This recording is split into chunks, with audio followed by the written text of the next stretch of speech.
Bonjour à tous. On va terminer le chapitre 3. Donc voici la partie 2 de la vidéo sur l'utilisation de l'ATP dans la cellule musculaire. Dans la vidéo précédente, on a donc vu comment fonctionnait la liaison actine-myosine. On va compléter le croquis page 4 en commençant par la première étape qui donc va être là. Pour arriver à cette étape, vous avez compris que j'avais une libération de la liaison entre l'actine et la myosine uniquement parce que j'avais eu l'ATP qui était arrivé, qui avait permis dans l'étape précédente de décrocher la liaison entre l'actine et la myosine. Donc j'ai, pour arriver à l'étape 1, fixation de l'ATP et rupture de l'union entre l'actine et la myosine. Donc l'ATP, il est là.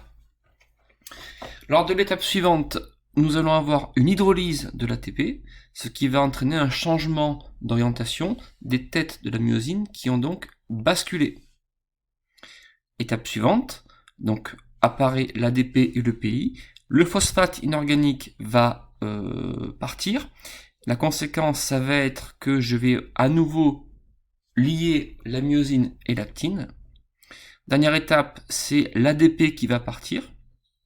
Et en partant, l'ADP permettra un retour des têtes de myosine à leur position initiale, et donc ça va avoir pour conséquence un glissement de l'actine. Donc je vous laisse compléter le schéma. N'hésitez pas à mettre la vidéo en pause. On continue avec le bilan écrit. Page 4 du poly. Donc la contraction des cellules musculaires traduit des déplacements relatifs des filaments épais de myosine et des filaments fins d'actine. Ce travail mécanique nécessite des conversions énergétiques.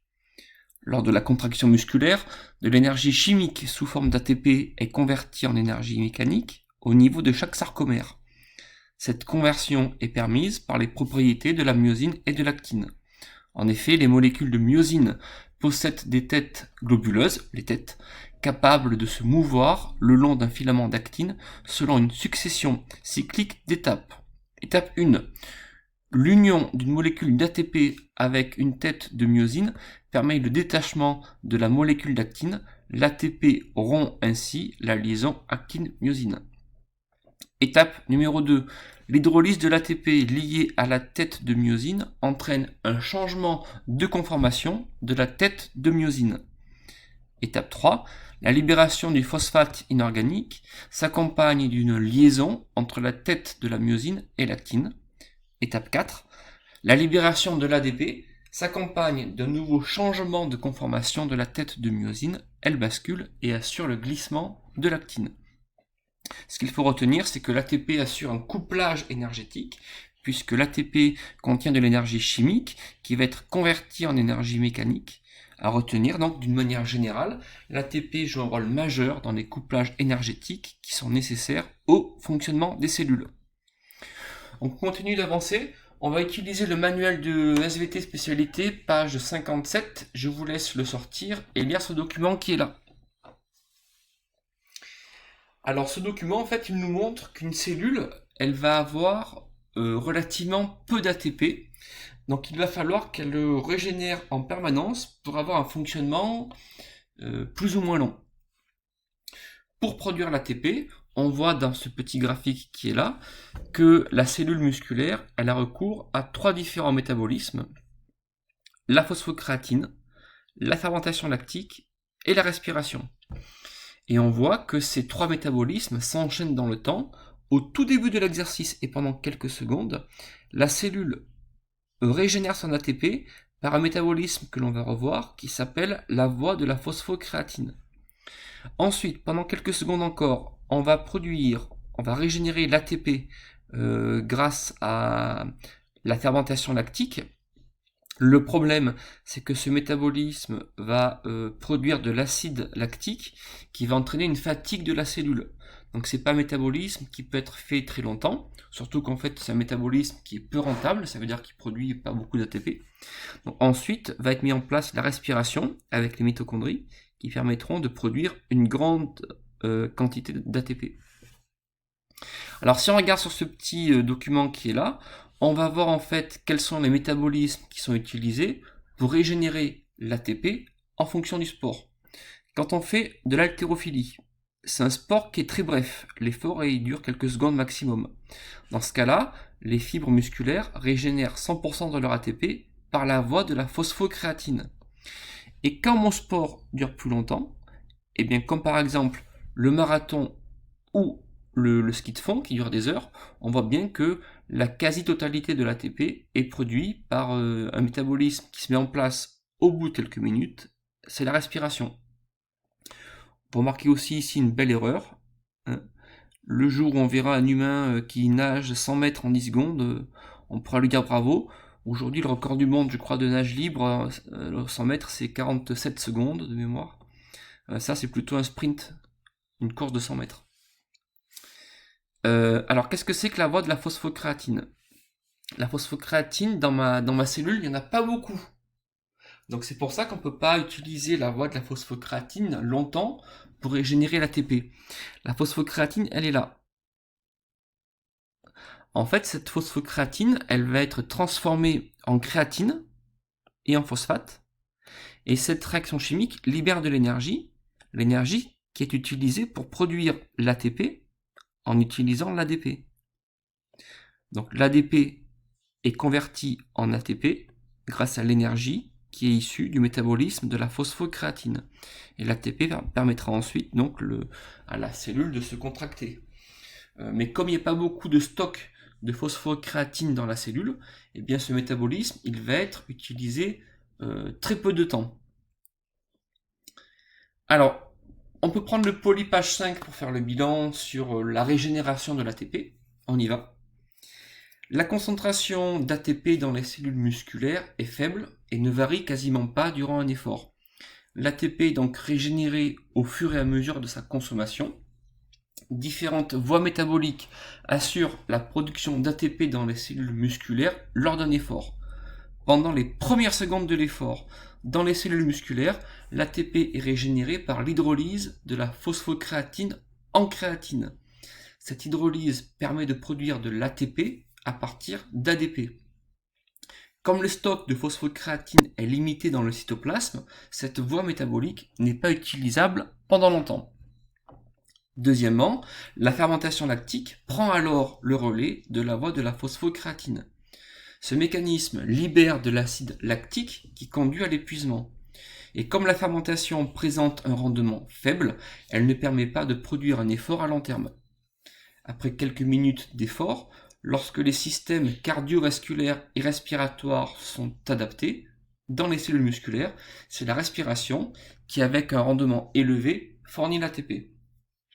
En résumé, selon la durée et l'intensité de l'effort, on a recours à la voie de la phosphocréatine, puis la fermentation lactique, puis la respiration, pour fournir l'ATP qui est nécessaire à la contraction musculaire. Cette contraction qui va nécessiter des couplages énergétiques dans lesquels le couple ATP-ADP occupe une place centrale. Si on résume tout ça, par ce tableau, on voit les avantages et les inconvénients des trois métabolismes qui régénèrent l'ATP. Alors, hop, on voit que l'avantage de la phosphocréatine, c'est qu'elle permet un effort immédiat, puisque l'ATP il va être très rapidement disponible. L'inconvénient, c'est que comme il y a peu de phosphocréatine, on va utiliser ça pendant quelques secondes maximum en tout début d'effort physique. La fermentation lactique, l'avantage, c'est qu'il n'y a pas besoin de dioxygène. La production d'ATP, elle va être rapide, mais l'inconvénient, le rendement est faible. Pour cela, on va consommer toutes les réserves de glycogène qui sont dans la cellule. Mais le problème aussi, c'est l'apparition d'une fatigue, voire de l'épuisement, à cause de l'acide lactique. La respiration, le dernier métabolisme, l'avantage énorme, rendement élevé. Autre avantage, il n'y a pas d'acide lactique, donc il n'y a pas cet épuisement qui apparaît aussi rapidement. L'inconvénient, c'est que ça met du temps à se mettre en place parce que le système cardiaque et le système ventilatoire doivent se mettre en place, enfin s'accélérer en tout cas, pour produire plus de dioxygène. Voilà ce qu'on peut retenir. Pour terminer, je vous propose que l'on regarde quelques documents qui sont pages 2 et 3 du manuel de spé, page 65. On vous montre en fait que dans une cellule enfin dans un muscle plutôt, pardon, dans un muscle, il existe deux types de cellules musculaires, donc deux types de fibres. Et dans ce document numéro 2, on compare la proportion de chacune de ces fibres dans les muscles de différents sportifs. Ici, un sport bref, un sprinter, et là, un sport d'endurance, la course de fond. On voit que les sprinters vont avoir davantage de fibres de type 2, alors que les coureurs de fond auront plutôt en proportion davantage de fibres de type 1.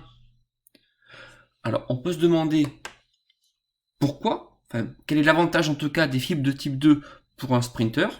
Pour ça, on peut regarder le document 3 qui montre les caractéristiques de ces fibres. Ce sont des fibres, les fibres de type 2, regardez, qui sont relativement moins fatigables que les fibres de type, qui sont beaucoup plus fatigables, que les fibres de type 1. Elles permettent de se contracter rapidement et développent plus de force que les fibres de type 1. Donc elles sont idéales pour un effort intense, mais comme elles sont fatigables, ce sera un effort de faible durée. Alors pourquoi on explique qu'elles sont fatigables? Eh bien regardez, il y a peu de mitochondries par rapport aux fibres de type 1. Donc ça veut dire qu'elles utilisent relativement peu le métabolisme respiratoire. Elles vont plutôt utiliser la voie de la phosphocréatine et la fermentation. Donc elles n'ont pas besoin de beaucoup d'oxygène. Résultat, je n'ai pas beaucoup de capillaires sanguins par rapport aux fibres de type 1. Je n'ai pas beaucoup non plus de myoglobine. La myoglobine, c'est une protéine qui, dans la fibre musculaire, va permettre de fixer et surtout de diffuser l'oxygène qui vient du sang. Donc, comme il n'y a pas beaucoup de myoglobine, c'est que le dioxygène est relativement peu utilisé, donc pas de respiration. Pour fermenter, il faudra quand même des réserves de glucose, le glucose qui vient des grosses réserves de glycogène. Donc en fait, on constate que les fibres de type 2, elles ont vraiment des caractéristiques qui font qu'elles vont être bien adaptées aux efforts brefs des sprinters. Dernière remarque, c'est pas la proportion de fibres dans un muscle, elle peut changer avec l'entraînement. Donc on termine le chapitre par le bilan. Donc un muscle contient des cellules musculaires spécialisées dans des efforts de différentes natures, dont l'entraînement peut modifier la proportion. Les fibres de type 1 sont riches en mitochondries, en myoglobine et sont fortement irriguées. Ceci est à mettre en relation avec le métabolisme respiratoire, qui se réalise surtout dans les mitochondries et qui nécessite un apport de dioxygène par le sang et la myoglobine. Les réserves en glycogène sont moyennement importantes, puisque ce métabolisme respiratoire, comme il a un rendement élevé, il n'y a pas besoin forcément de beaucoup de glycogène. Le métabolisme respiratoire ne produit pas de déchets organiques qui pourraient provoquer une fatigabilité, et donc on utilise peu le glycogène. Ces fibres sont donc peu fatigables. La densité en myofibrilles est en moyenne, la force développée et le volume occupé restent relativement modestes. Et comme le métabolisme respiratoire est long à s'instaurer, la vitesse de contraction sera peu élevée. Les fibres de type 2 sont pauvres en mitochondries et en myoglobine. Elles sont peu vascularisées, ce qui confirme qu'elles utilisent peu le métabolisme respiratoire. Elles utilisent préférentiellement la fermentation lactique pour régénérer leur ATP. La fermentation lactique ayant un rendement faible, ces fibres doivent avoir des réserves importantes en glycogène. Elles produisent de l'acide lactique et la forte consommation de glycogène, qui peut conduire jusqu'à l'épuisement du stock, peut rapidement conduire à la fatigue. La densité en myofibrilles et l'abondance des réserves de glycogène expliquent leur volume important et la force développée. Et donc ces fibres, par fermentation, produisent rapidement l'ATP, d'où une vitesse de contraction élevée. On a fini cette vidéo. On se retrouvera donc la semaine prochaine avec un message. On commencera le dernier thème de l'année. Bon courage, à bientôt.